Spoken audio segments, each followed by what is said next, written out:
Greetings, sports fans. Patrick Brackett and I are back to talk about last weekend's football action. So let's start with the NFL real quick, Patrick. What was your takeaways from last weekend's action and what stood out to you? Well, biggest thing that stood out to me, obviously, is my Falcons are 4-0. You know what I'm saying? They they went and schooled. I don't even remember who it because it doesn't even matter. They won 48-21 over those Texans that weren't crap. That's all I gotta say. Other than that, I did say I had a couple of remarks on the last one where I said Chicago has to get into the win column. They barely got into that win column over Oakland, which was good for Chicago because that puts them in third place in their in their division. Shout out to Lori Yeah, because I guess what? yeah, what got that win? Wild card, baby, woo! Shouts out to Lori. I'm sure she'll like that. So yeah, they got a big column. Yes. They finally got into the win column. Um, and then I have to. I hate to do this to you, Charles, man. I 49ers, man. I I thought at some point they're getting it together, man. I predicted that Green Bay was going to beat them 42-7. I have to tell you this, man. It was 17-7, I think. 17-3. 17-3. Okay. No. The 49ers defense is starting to come around. That's what, even though they lost and they're 0-4 and they're not doing anything whatsoever, right now, small victories for that team, and that defense is starting to come around. They held a hard-nosed Green Bay offense to 17 points, and that's tough to do. So Charles, I'm kudos to your 49ers, man. Yeah, kudos. We still lost, but you're right. No, you're right though. Yeah, if you can hold Green Bay's offense to 17 points, you have a chance, man. But I have to go back to what you said last week about Colin Kaepernick. He's not seeing the field well. It's just nothing seems to be clicking with the offense. They struggle to move the ball. They struggle to get first downs. And I mean, you have to be able it's either one or the other with the 49ers. Either one aspect, whether it's the defense or offense, one is clicking, the other is not, or neither one is clicking. So so that's what's been happening these last few weeks. Um yeah, I mean they played well. The defense definitely played well. They got some good pressure on Aaron Rodgers. I think they had 4 sacks on him. So I mean they were getting after him pretty good, but the offense is just really just they're stuck, man. So hopefully they can come out of it. Um some other things that came out from what I saw, Cincinnati, they're 4-0. Uh they beat the Chiefs 36-21 on Sunday. We'll see if Cincinnati can continue. I know I said them last week, but maybe this could be a year where Cincinnati could do something. But they still have Andy Dalton, and we're waiting for that Andy Dalton collapse. But let me The go words negative. right out of my mouth. Yeah. You took them right out of my mouth. Let me go negative real quick, Patrick. The Miami Dolphins, these overrated, they're terrible. They're terrible to me. They came in with all this hype. Ryan Tannehill is overpaid, and he's not good at all. And Dominican Sue, he's looking like he's overpaid. You know who I compare him to right now? I compare him to Albert Haynesworth. You remember Albert Haynesworth, right? The dude who got signed by the Redskins for all that money when he had those good years with Tennessee, and then he just turned out to just be flamed out of the league. That's how Ndamukong Suh is looking right now. It is 4 games in. I know he could turn things around, but that's how things are looking. Oh, and by the way, they fired their coach. Yeah. Look, I can say this about Sue, man. Nothing's changed with this guy. He was kicking people while they were down in Detroit, and he's doing it in Miami. Dude, I'm gonna tell you, man, I have no respect for this guy. I mean, he's a good player, but man, other than that, he's a garbage person to me, man. Just why kick people while they're down? I mean, just because they ran 20 yards on your side, grow up, dude. You're a pansy little running right through his gap, yeah, the gap he was supposed to be in.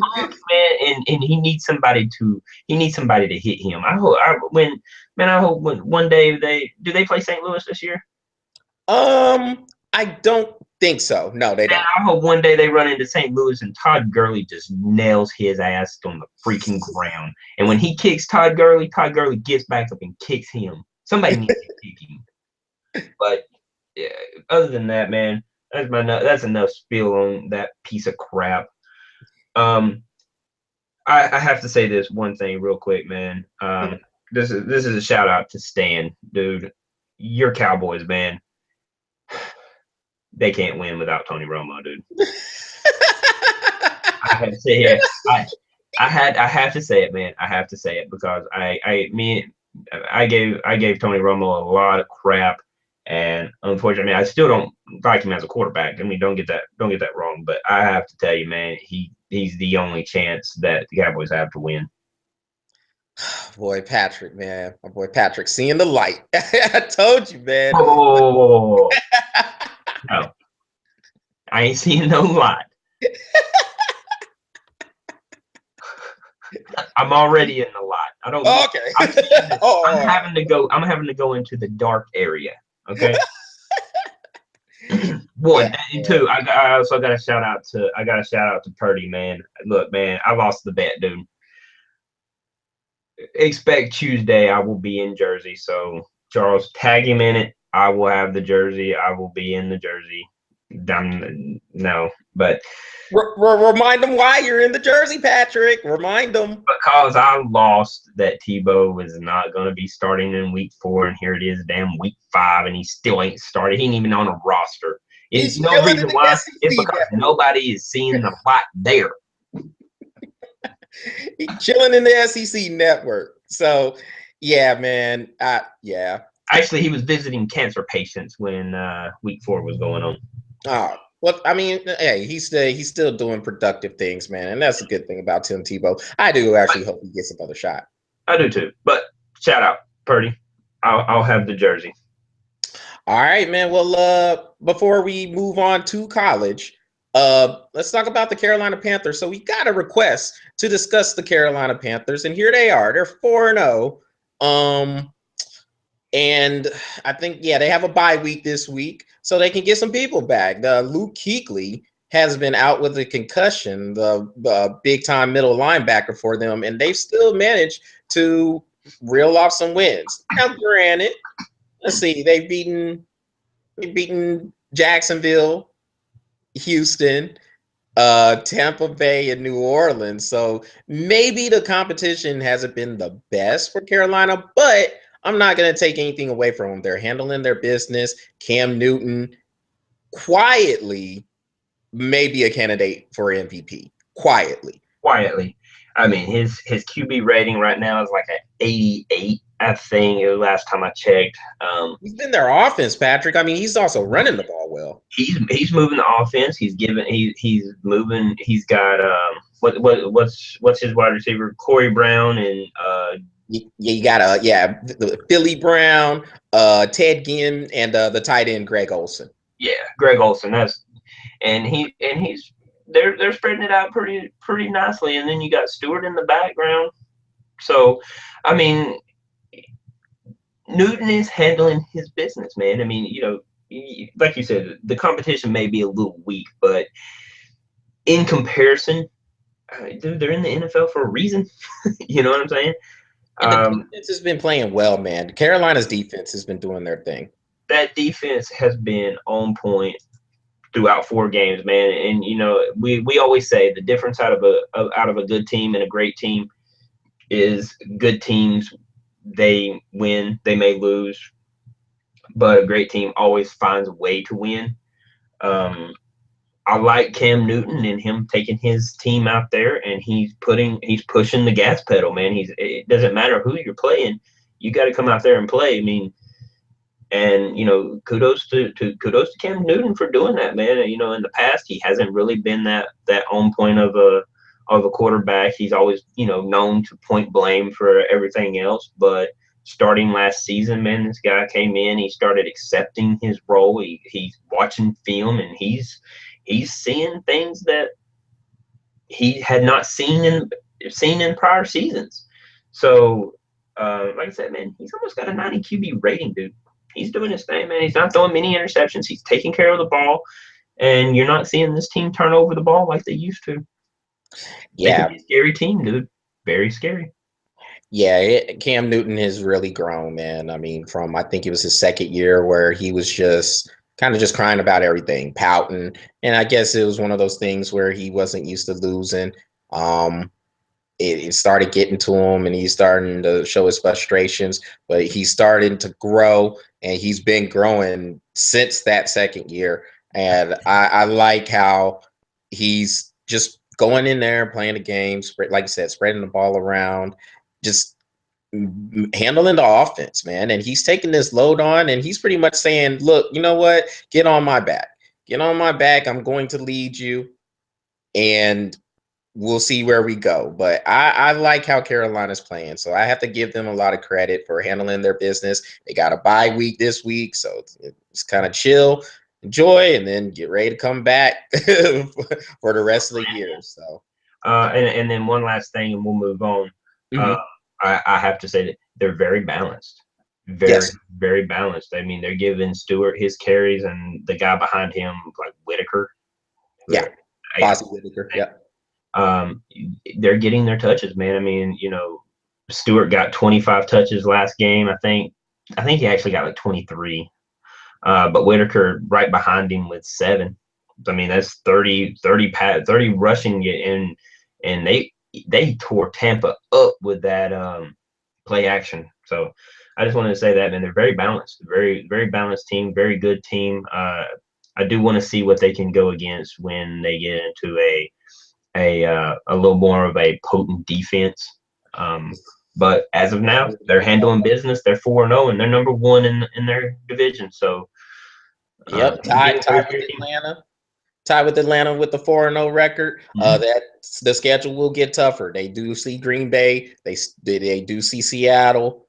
So it will start to get tougher for Carolina, but I think they'll be ready for the challenge, man. Oh, by the way, before we move on, with the defense, intercepted Jameis Winston 4 times last week, and Josh Norman, the corner, 4 interceptions already this year, and I think he has 2 pick sixes. So Carolina's doing their thing, man. So definitely give them some props.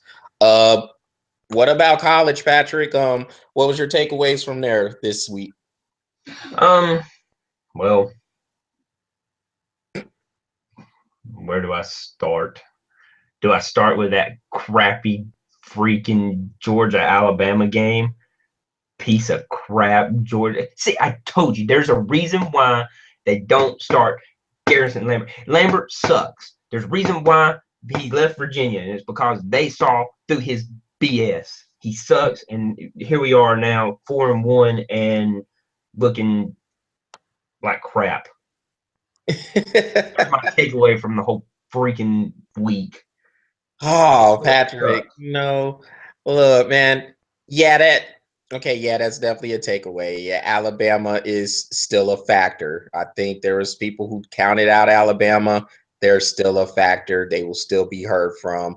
I think Georgia will still be heard from too. Now, the thing with Georgia is first things first, take care of Tennessee.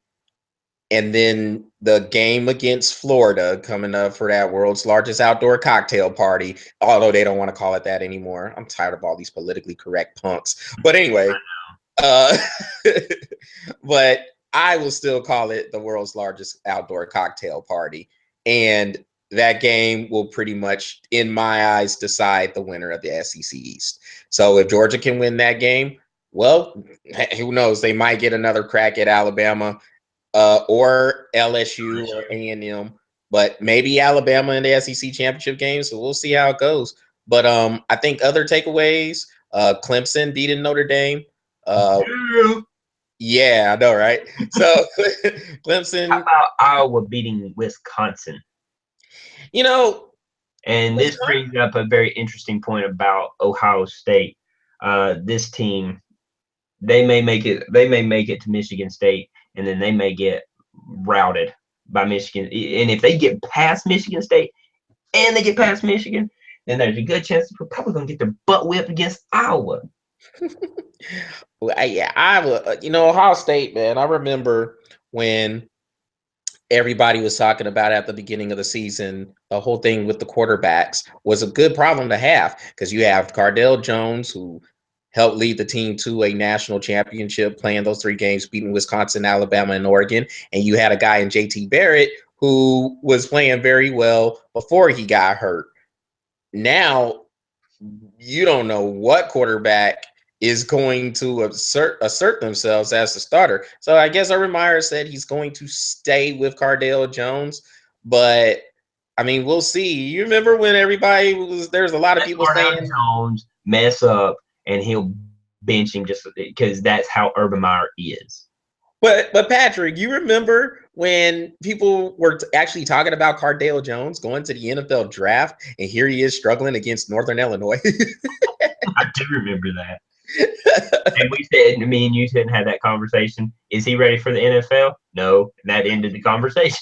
Yeah, I mean, because he only played 3 games, man. And I think those teams that played him, Wisconsin, Alabama, and Oregon, I do think it was just kind of an element of surprise, man. There was no tape on this man. Yeah. Because he hadn't played. He was a third string. He's a third string quarterback. He was behind Braxton Miller and JT Barrett. Yep. And so he comes in here 6'10" or whatever he is. I think he's about 6'5", 6'6". Big, huge, about 250. So a big quarterback, strong arm, but that is a very tall, lanky quarterback. dude, honestly, Patrick, if he would have went to the NFL, they would have broken. I see Jamarcus Russell. Ooh, new toy, crack. Oh, I see Jamarcus Russell. I really do. I mean, because he's got a strong arm. All right, so we know he's got a strong arm, but can he read defenses? Can he make things happen if things break down? You just don't know, man. And then I hate to throw that on Cardale Jones. And I mean, we honestly don't because he's still in college. But man, if he would have went to the pros, I think it would have been really, really ugly. Couple more takeaways for college, man. UCLA went down, which I knew that was going to happen at some point. UCLA to me was overrated, but Arizona State beat them. And Florida, dude. Florida. They put it on Ole Miss. Well, Ole Miss came in thinking they were going to beat Florida the way they beat Alabama, and we both know that is a tale of 2 different teams. If you're going to beat Florida, run it up the gut. You ain't passing on that team and beating them. With Alabama, one of the best in the nation, yes. Yeah, I mean there was this whole thing that there was a huge debate on who was going to be the quote unquote defense back university. Was it going to be Florida or LSU? LSU's held that for years. I'm not going to sit here and say Florida is going to be that, but I can tell you, man, that secondary is hell. They have the best corners I've seen. Only team that I've seen that's better than most of these teams, and it probably is because of their record. But TCU, that's the only team I see is better than most of these teams out here right now. And Patrick, they're going to play each other. Florida and LSU do play each other this year. Mm-hmm. And I don't know the exact schedule when they're playing each other. I want to say it's in a couple of weeks.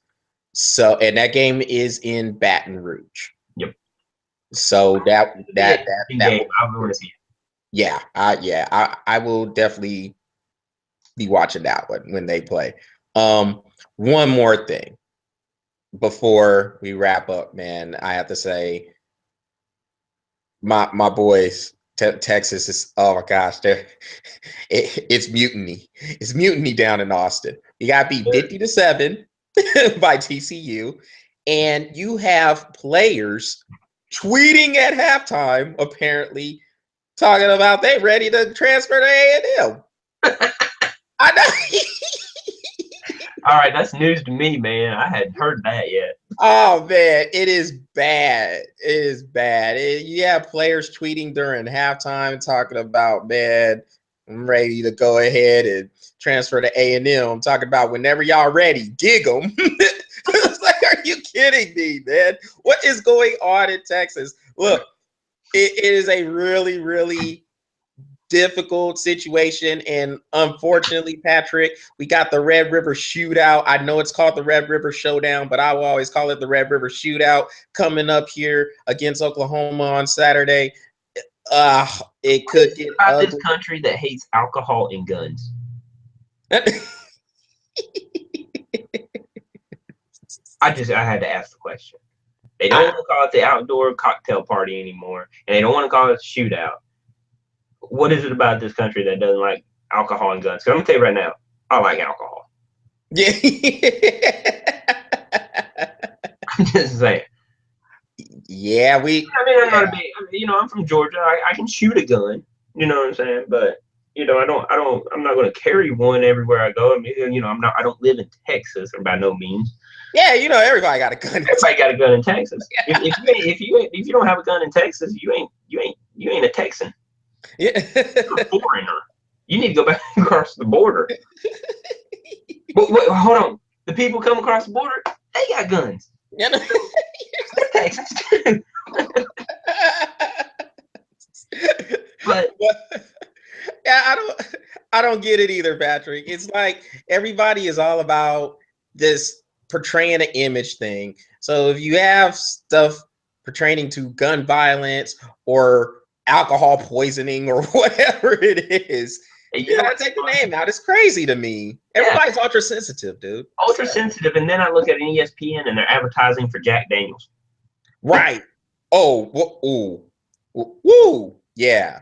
I got, yeah. There's another show we have to talk about with ESPN too, man, because man, we need to dedicate just one show to ESPN. To ESPN, just straight just bashing them. Yeah. You need to hashtag bash ESPN. Oh shoot. Well, on that note, Patrick, before I get even sicker about talking about my boys down in Austin, we'll go ahead and wrap it up, man. And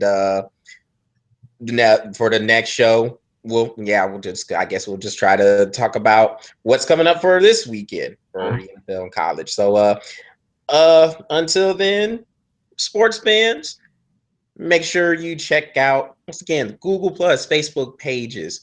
Go ahead, like the pages, +1 them to Twitter and Instagram. It is in the works. It will be coming. And we want to get mean tweeted. So, or good tweets. We'll take good tweets too, whichever ones. Patrick wants to get mean tweeted. I want to get mean tweeted. So, but yes, just check us out. Let us know what you think about all the content. Go ahead, comment, give us feedback. If we can get better, let us know. If you think we suck or whatever, let us know. If you think we're good, let us know. We don't care. We don't care. Recommendations, because if you tell me I suck, I'm going to tell you suck back. Yeah, there you go. Yeah, man, we will respond. Just so y'all know, we will respond. So response. Yes, be ready for a response. But truthfully, we really want to hear what you guys think about the show. So please leave feedback, leave comments, and tell us what you think.